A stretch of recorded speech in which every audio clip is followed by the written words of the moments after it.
ರಾಜ್ಯಸಭೆ ನಾಮಿನೇಷನ್ ನಾಳೆ ಬೆಳಗ್ಗೆ ಮಾಡ್ತಾ ಇದ್ದೀವಿ. ಎಲ್ಲ ಶಾಸಕರು ಎಲ್ಲ ಇರಬೇಕು.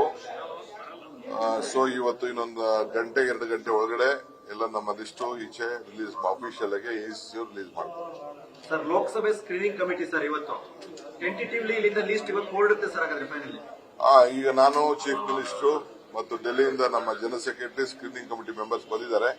ಇನ್ನೊಂದು 10 ನಿಮಿಷದಲ್ಲಿ ಇಲ್ಲಿಗೆ ಬರ್ತಾರೆ. ಈಗ ನಾನು ಚೀಫ್ ಮಿನಿಸ್ಟರ್ ಒಂದು ರೌಂಡ್ ಮೀಟಿಂಗ್ ಮಾಡಿದೀವಿ. ಬಹುತೇಕ ಹೆಚ್ಚು ಕಮ್ಮಿ ಒಂದು ಸ್ಟೇಜ್ಗೆ ತಗೊಂಡು ಹೋಗ್ತೀವಿ. ಇದಾದ್ಮೇಲೆ ನಾವು ಸೆಂಟ್ರಲ್ ಸ್ಕ್ರೀನಿಂಗ್ ಕಮಿಟಿ ಹೋಗ್ಬೇಕು. ಸರ್, ಹೈಕಮಾಂಡ್ ಇಂದ ಹೆಸರು ಬರುತ್ತಾ ಅಥವಾ ರಾಜ್ಯದಿಂದ ರೆಫರ್ ಮಾಡ್ತೀರಾ ಸರ್? ರಾಜ್ಯಸಭೆಗೆ ಎಲ್ಲಿ ಹೇಳಿ?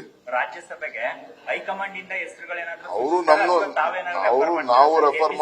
ನಾವು ರೆಫರ್ ಮಾಡ್ತೀವಿ, ತೀರ್ಮಾನ ಮಾಡೋರು ಅವರು. ಸರ್, ಬೆಳಗಾವಿಯಲ್ಲಿ ಎಂಇಎಸ್ ಮತ್ತೆ ಪುನರ್ನಿಕೆ ಮಾಡ್ತಾ ಇದ್ದಾರೆ. ಬೆಳಗಾವಿ ಬಳಿ ಎಂಇಎಸ್ ಕಚೇರಿಯನ್ನು ಓಪನ್ ಮಾಡಬೇಕು ಅಂತ ಮಹಾರಾಷ್ಟ್ರಕ್ಕೆ ಒಂದು ಮನವಿಯನ್ನ ಮಾಡ್ಕೊಂಡಿದ್ದಾರೆ ಸರ್.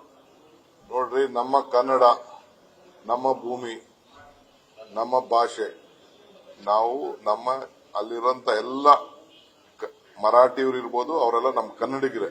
ಮರಾಠಿ ಭಾಷೆ ಮಾಡೋರೆಲ್ಲ ನಮ್ಮ ಕರ್ನಾಟಕದವರು, ಕನ್ನಡಿಗರು. ನಾವು ಅವರ ಸೌಲಭ್ಯವನ್ನ ಅವರ ರಕ್ಷಣೆ ಮಾಡುವಂತದ್ದು, ಅವ್ರಿಗೆ ಐಕ್ಯತೆಯಿಂದ ಒಟ್ಟಿಗೆ ಕೆಲಸ ಮಾಡ್ಕೊಂಡು ಹೋಗುವಂತದ್ದು ನಮ್ಮ ಡ್ಯೂಟಿ. ಏನೇನ್ ಬೇಕೋ ಅವ್ರಿಗೆ ಫೆಸಿಲಿಟೀಸ್ ನಾವು ಹಿಂದೆ ಮಾಡ್ಕೊಟ್ಟಿದೀವಿ. ನಮ್ ನೀರು ಕುಡಿತಾ ಇದ್ದಾರೆ, ನಮ್ ಗಾಳಿ ಕುಡಿತಾ ಇದ್ದಾರೆ, ನಮ್ ಭೂಮಿಲಿದ್ದಾರೆ, ನಮ್ ಜಮೀನು ವ್ಯವಸಾಯ ಮಾಡ್ತಾ ಇದ್ದಾರೆ. ಅವ್ರಿಗೆ ನೀರಾವರಿ ಒದಗಿಸ್ಕೊಟ್ಟಿದೀವಿ. ಮೊನ್ನೆ ಬೆಳಗಾಂನಲ್ಲಿ ಆ ಭಾಗದ ರೂರಲ್ ಭಾಗಕ್ಕೆ ಅನುಕೂಲ 900 ಕೋಟಿ ರೂಪಾಯಿದು ಅವರ ಜಮೀನುಗಳಿಗೆ ಬದುಕಿಗೋಸ್ಕರ ಕೆರೆಗಳನ್ನು ತುಂಬಿಸಲಿಕ್ಕೆ ಒಂದು ಯೋಜನೆ ಕೂಡ ಈ ಬಜೆಟ್ ಅಲ್ಲಿ ಇವತ್ತು ಅನೌನ್ಸ್ ಆಗ್ತಾ ಇದೆ. Karnataka High Court has given the government another deadline about the inquiry commission that was formed on the 40% commission charges.